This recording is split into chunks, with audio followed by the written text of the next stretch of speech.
నమస్తే, welcome to Leo. మనతో ఉన్నారు సీనియర్ జర్నలిస్ట్ హేమసుందర్ గారు. సార్ నమస్తే. నమస్తే అండి. సార్, అనగనగా చాలా కాలం తర్వాత సుమంత్కు మంచి హిట్ వచ్చిందని చెప్పి అనుకోవాలి. గతంలో గోదావరి కావచ్చు, ఇలాంటి సినిమాలు మనం చూసాం.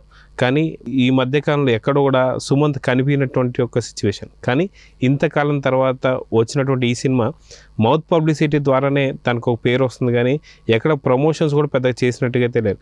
మొత్తానికి ఈ సినిమా గురించి, అనగనగా గురించి మీరేం చెప్తారు? అనగనగా అంటే కథ చెప్పినట్టు అనమాట. మన చిన్నప్పుడు కథలు వినేటప్పుడు కూడా అనగనగాను మొదలుపెట్టి ఒక రాజుకి 7 భార్యలు, ఈ టైప్లో మనం చెప్పుకుంటూ వెళ్ళిపోవడం. అనగనగా అనేది కూడా చదువు గురించి అన్నమాట. ఇది చదువు చెప్పడంలో ఒక బట్టిపట్టి చదువులు కాకుండా కథ చెప్పినట్టుగా చదువులు చెప్పాలి అనే కాన్సెప్ట్ మీద. అలా చెప్తేనే మీకు సబ్జెక్ట్ వెళ్తుంది, కానీ బట్టి పెడితే అది ఎందుకు పైకి రాదు, వాళ్ళు భవిష్యత్తులో పైకి రాలేరు అనే కాన్సెప్ట్లో చెప్పదలుచుకున్నది ఈ సుమంత్ అనే పాత్ర ద్వారా చెప్పారు. వ్యాస్ సార్ అని ఆయన పేరు, వ్యాస్ కుమారు సుమంత్ పాత్ర పేరు. ఆయనకి ఏంటంటే వాళ్ళ కాజల్ చౌదరి ఆయన భార్య. కాజల్ చౌదరి అవసరాల శ్రీనివాసం చైర్మన్ స్కూల్కి. దాంట్లో ఈ కాజల్ చౌదరి ప్రిన్సిపాల్గా పనిచేస్తే ఈయన దీంట్లో టీచర్గా పనిచేస్తాడు సుమంత్. కానీ ఈయన అన్ని కథలు చెప్తూ జనాలకి ఇట్లా ఎంటర్టైన్ చేస్తుంటే చివరికి ఆ ఉద్యోగం కూడా పోయే పరిస్థితి వస్తుంది. ఇట్లా పిల్లలు ఏం పైకి వస్తారు, మార్కులు ఏమో ఇలా చెప్తుంటే కథలు చెప్పుకుంటున్నావు అని చెప్పి అతను పంపించేస్తారు. కానీ ఆ కాన్సెప్ట్ మీదే జనాలు పిల్లలకి ట్యూషన్ చెప్పుకుంటూ వాళ్ళు బ్రహ్మాండంగా, అతని దగ్గర ట్యూషన్ చేయని వాళ్ళందరూ బ్రహ్మాండంగా షైన్ అవుతారు. దాంతో ప్యారలల్గా అతను స్కూల్ పెడతాడు. ఇది కథ. అంటే మన పాఠశాలలో జరిగేది బట్టి చదువులు కాకుండా కథలు చెప్పినట్టుగా, చిన్నప్పటి నుంచి కథలు చెప్పినట్టుగా అతను సుమంత్కి అలాగే జరిగింది. ఆ కథలు అదే అతను అలవర్చుకున్నాడు. అలా చెప్తేనే చదువు ఎక్కుతుంది, కానీ నాలెడ్జ్ గెయిన్ చేసుకుంటారు. కానీ బట్టి చదువుకుంటే అప్పటికప్పుడు పరీక్షలో రాయించాము, కానీ ఆ తర్వాత వాళ్ళు ఇబ్బంది పడతారనే కాన్సెప్ట్ మీద చెప్పిన ఇవాళ ఉన్న జనరేషన్కి తగ్గ సినిమాగా చెప్పొచ్చు మనం ఇది. అయితే మనం గతంలో చూసుకుంటే మిడిల్ క్లాస్ కావచ్చు, అదేవిధంగా ఇంకొక సినిమా కూడా వచ్చింది, తిరుపతి బ్యాక్గ్రౌండ్లో జరిగేటువంటి ఒక సినిమా కావచ్చు. ఇలాంటి సినిమాలన్నీ కూడా చదువుల మీద వస్తూ ఉన్నాయి. అయితే నిజంగా ఈ మధ్యకాలంలో బట్టి పట్టే చదువులు మనం చూస్తూ ఉన్నాం. సో మొత్తానికి ఈ సినిమా వల్ల కొంత ఇంపాక్ట్ కలిగే అవకాశం ఉందంటారా? ఖచ్చితంగా. ఇప్పటికే కొన్ని స్కూల్స్, ఇక్కడ స్లేట్ అని ఒక స్కూల్ పెట్టారు. అలాగే విజయవాడ ఒక స్కూల్ ఉండేది. మేము పిల్లలను కొట్టే పని లేకుండా ఆటలు ఆడించడమే కాన్సెప్ట్ పెట్టుకుని, అట్లాగే అదే కాన్సెప్ట్ ఆటలు ఆడించుతూనే సినిమా చదువులు చెప్పేలాగా పెట్టారు. అదొక పద్ధతిగా, అంటే అదొక ఆధునిక పద్ధతిని చెప్పాల్సి వస్తుంది. ఇప్పుడు కార్పొరేటివ్ స్కూల్స్లో ఏంటంటే ఆ కార్పొరేటివ్ స్కూలే ఇక్కడ అవసరాల శ్రీనివాస్ నడిపే స్కూల్ అని చెప్పుకోవచ్చు. మరి వాళ్ళు ఏంటంటే మన టాప్ ర్యాంకులు తెచ్చుకుని మనం అట్లా మన స్కూల్ డెవలప్ చేసుకుందాం, సంపాదించుకుందాం అనే కాన్సెప్ట్ మీదే పెడుతున్నారు చాలామంది స్కూల్స్. అది కాకుండా దానికి భిన్నంగా పెట్టుకుంటూ ఒక చిన్న ఇల్లు తీసుకుని ఒక పార్క్ లాంటి ప్లేస్లో స్కూల్ నడుపుతూ ఆ వ్యాస్ కుమార్ ఎలా క్లిక్ అయ్యాడు, మరి అతనికి ఒక సమస్య ఏర్పడుతుంది, ఆ సమస్య నుంచి అతను బయటపడ్డా లేదా అనేది ట్విస్ట్. ఇందులో ఆ ట్విస్ట్ కూడా చాలా కదిలిస్తుంది, చాలా ఎమోషనల్గా మనం ఫీల్ అవ్వాల్సి వస్తుంది. అదండి. సో చాలా కాలం తర్వాత ఒక మంచి ఫ్యామిలీ సినిమా అని చెప్పి అనుకోవచ్చు ఈ సినిమాని. ఖచ్చితంగా. ఎందుకంటే ఆ వ్యాస్ కుమార్ కొడుకుంటాడు. మరి ఆ వ్యాస్ కుమార్ కొడుకు కూడా తండ్రి ఏ షర్ట్ వేస్తే ఈ పిల్లడు కూడా అదే షర్ట్ వేస్తాడు. అది డైరెక్టర్ ఈ మొదటి నుంచి కూడా కేర్ తీసుకున్నాడు.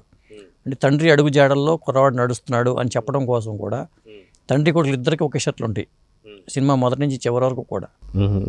అలాగే తండ్రి అడుగు జాడల్లోనే కుర్రాడు నడుస్తున్నాడు చెప్పడానికి, దానికి ఏమంటే లింక్ చేశాడు సినిమా కథని. ఎందుకంటే తండ్రి బాధ్యతని ఈ కుర్ర టేకప్ చేస్తాడని చెప్పడం కోసం అది చూపించడని అనుకోవాల్సి వస్తుంది.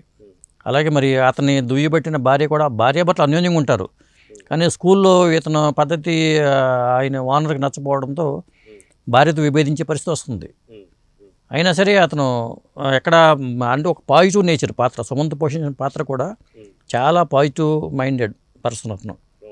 అలాంటి పర్సన్, అలాంటి భర్తలు కూడా ఎవరో ఉండరు, దొరికితే బాగుండు అనుకుంటారు ప్రతి మహిళ కూడా.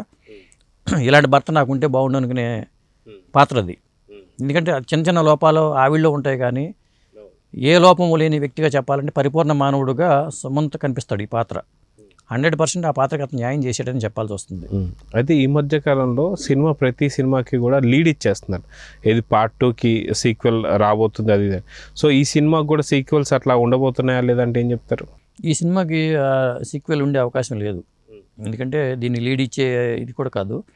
ఒక చిన్న కథని, ఎందుకంటే కథాపరంగా చెప్పుకుంటే పెద్ద ఏం లేదు, ఎట్లాంటి డాక్యుమెంటరీ చేయాల్సిన కథ ఇది, సబ్జెక్టు. ఒక డాక్యుమెంటరీ చేయాల్సిన సబ్జెక్ట్ని ఆసక్తికరంగా చెప్పడం, అది డైరెక్టర్ గొప్పతనమే. ఒక డాక్యుమెంటరీ చేయాల్సిన కథని ఆసక్తికరంగా చెప్పడం, ఫ్యామిలీ ఎమోషన్స్ తీసుకోవడం కానీ అవన్నీ నిజంగా చెప్పాలంటే డైరెక్టర్ సక్సెస్ అయ్యాడని చెప్పాల్సి వస్తుంది. తక్కువ బడ్జెట్లో చక్కగా చాలా అందరికి మనకు తెలిసిన వాళ్ళు ఉండరు. ఒక సుమంతో తెలుసు మనకి, ఆ కాజల్ చౌదరి కూడా మనకు తెలియదు, ఆ కుర్రాడు బాలనటుడు కూడా అద్భుతంగా చేశాడు, అవసరాల శ్రీనివాస్ కూడా మనకు తెలుసు. ఎవరు మిగతా వాళ్ళు ఎవరు మనకు తెలియదు. తెలియని వాళ్ళతో చక్కగా చేసి చిన్న బడ్జెట్లో ఒక అందమైన ఒక కావ్యంలాగా ఈ అనగనగా సినిమా అనేది ఉందని చెప్పొచ్చు. అందుకని ఇవాళ అది ఓటీటీలో వచ్చినా కానీ ప్రతి ఒక్కరూ ఈ అనగనగా చూస్తున్నారు. అయితే సాధారణంగా ఈ సినిమా థియేటర్స్లో రిలీజ్ అయిందా లేదంటే డైరెక్ట్గా ఓటీటీలో రిలీజ్ డైరెక్ట్గా ఈటీవీ విన్లోనే ఉంది. ఈటీవీ విన్లో మనం ఈ సినిమా చూడొచ్చు. గతంలో 90s అది ఎంత క్లిక్ అయిందో ఇప్పుడు అంత ట్రెండింగ్లో ఉన్నది అనగనగా కదండి. సుమంత్ కూడా ఇది ఒక మంచి ప్రయత్నం అని చెప్పాల్సి వస్తుంది. మళ్ళీ అతనికి ఒక ఇన్నింగ్స్ స్టార్ట్ అయింది అన్నట్టుగా అద్భుతంగా అతను యాక్ట్ చేశాడు ఆ పాత్రలో, వ్యాస్ కుమార్ అనే పాత్రలో. ఖచ్చితంగా మళ్ళీ సుమంత్కి ఒక బ్రేక్ వచ్చినట్టుగా మన సినిమా ద్వారా చెప్పుకోవచ్చు. ఇప్పుడు దాకా శివాజీ ఎలాగే బ్రేక్ వచ్చిందో ఇప్పుడు ఈ సినిమా ద్వారా సుమంత్ కూడా మంచి బ్రేక్ వచ్చిన ఆ సినిమాకి ఇది చెప్పాల్సి వస్తుంది. సో ఓవరాల్గా మనం చూసుకుంటే ఈ సినిమా గురించి మీరు ఒక్క మాటలో ఏం చెప్తారు? అందమైన సినిమా అండి, ఒక కథలాంటి సినిమా. ఒక మంచి సబ్జెక్ట్ని చక్కగా కథలాగా చెప్పాడు కాబట్టి దీనికి అనగనగా టైటిల్ కూడా యాప్ట్. ఈ సినిమాకి సంబంధించి మీరు ఇచ్చే రేటింగ్ ఏంటి? నేనైతే 5కి 3 ఇస్తానండి రేటింగ్. 5కి 3.